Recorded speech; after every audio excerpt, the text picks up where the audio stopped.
اللہ نے اس مغضوب علیہم قوم کو، اس ملعون قوم کو کیوں اب تک چھوٹ دیے رکھی؟ میں بتا چکا ہوں یہ بڑے عذاب کے مستحق ہو چکے تھے حضرت عیسیٰ علیہ السلام کے زمانے میں، چھوٹ دی ہے ابھی تک ہے، بلکہ ایک مرتبہ ابھارا ہے، 1900 برس کے بعد ابھرے ہیں یہ بالفور ڈیکلریشن 1917 سن 70 عیسوی کے بعد، تقریباً 1900 برس، 1850 برس تو ہے کم سے کم۔ پھر creation of Israel 1948، 1967 extension of Israel, یروشلم پر قبضہ، یہ سارا جو ہے کیوں ہے؟ اللہ تعالیٰ اس خیر امت محمد صلی اللہ علیہ وسلم، اس کے بہترین حصے کو سزا ان ملعونوں کے ہاتھوں دے رہا ہے۔ کیوں؟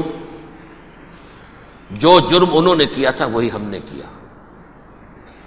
انہوں نے اللہ کی کتاب کو پیٹھ کے پیچھے پھینکا، نبذ فریق من الذین اوتوا الکتاب کتاب اللہ وراء ظہورہم، ہم نے اپنی پیٹھوں کے پیچھے پھینکا کہ نہیں؟ کولونیل رول سے آزاد ہوئے، کہیں اسلامی قانون نافذ کیا، کہیں اسلامی نظام قائم کیا؟ تو جو جرم ان کا تھا وہی ہمارا ہے، اور ہم خیر امت ہیں، اور ہمارے میں سے خیر ترین عرب ہیں، ان پر اللہ کا فضل، ان کی مادری زبان میں اللہ کی کتاب موجود ہے۔ پھر انہوں نے اللہ کے دین کو پیٹھ دکھائی۔ جو ملک آزاد ہوا کولونیل رول سے، یا اس نے قبلہ کر لیا اپنا ماسکو کی طرف، یا کر لیا واشنگٹن کی طرف، کسی نے مکے کو قبلہ بنایا، یہ بدترین سزا ہے۔ ویل للعرب من شر قد اقترب۔ اور ترمذی شریف میں تو یہاں تک روایت ہے، من اقتراب الساعۃ ہلاک العرب، قیامت کے قرب کی ایک نشانی یہ بھی ہوگی کہ عرب ہلاک ہو جائیں گے۔ ایک حدیث میں الفاظ آتے ہیں کہ حضور نے جب کہا یہ ہوگا یہ ہوگا یہ ہوگا، یہ بربادی آئے گی، تو کسی زوجہ محترمہ نام میں بھول رہا ہوں، انہوں نے پوچھا کہ عرب اس دن کہاں ہوں گے؟ فرمایا العرب یومئذ قلیل، بہت کم ہوں گے۔ آخری خاتمہ ہونا ہے یہود کا حضرت مسیح علیہ السلام کے ہاتھوں، وہ عذاب جو 2000 برس تک ان سے ٹلا رہا وہ آئے گا، اور ان کے رسول ہی کے ہاتھوں آئے گا۔ لیکن اس سے پہلے مسلمانوں پر یہ عذاب آ رہا ہے، ہولوکاسٹ کے درجے کا عذاب آ رہا ہے۔ البتہ ہم پاکستانی اس میں یوں سمجھ لیجئے کہ وہ تو خبریں موجود ہیں احادیث میں، وہاں تو جو ہونا ہے، اتنے انسان مریں گے کہ ایک پرندہ جو ہے اڑتا چلا جائے گا، وہ نہیں چاہے گا کہ نیچے اترے تو کسی لاش پر اترے، اسے جگہ نہیں ملے گی زمین خالی کر کہیں اتر سکے، تھک ہار کر گرے گا، مرے گا تو بھی لاش کے اوپر گرے گا۔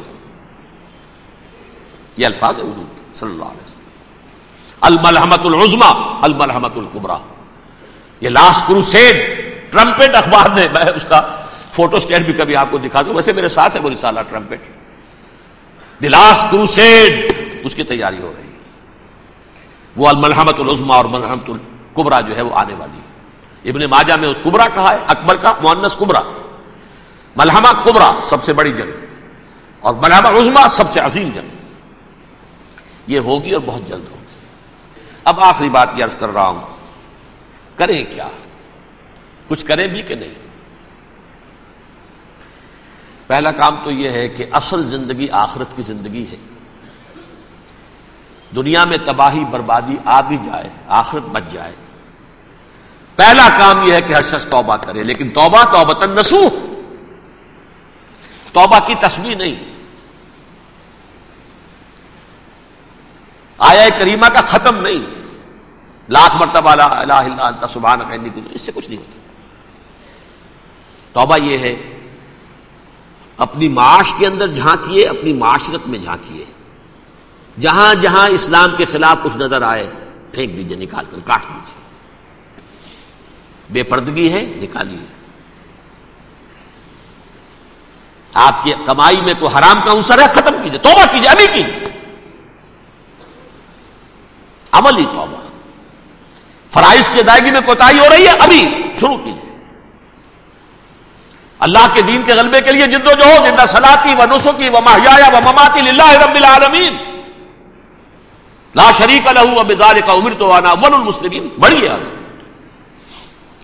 اگر میرے اور آپ کے کیے کچھ نہ ہوا تب بھی کم سے کم میری اور آپ کی آخرت تو بچ جائے گی، عاقبت تو بن جائے گی.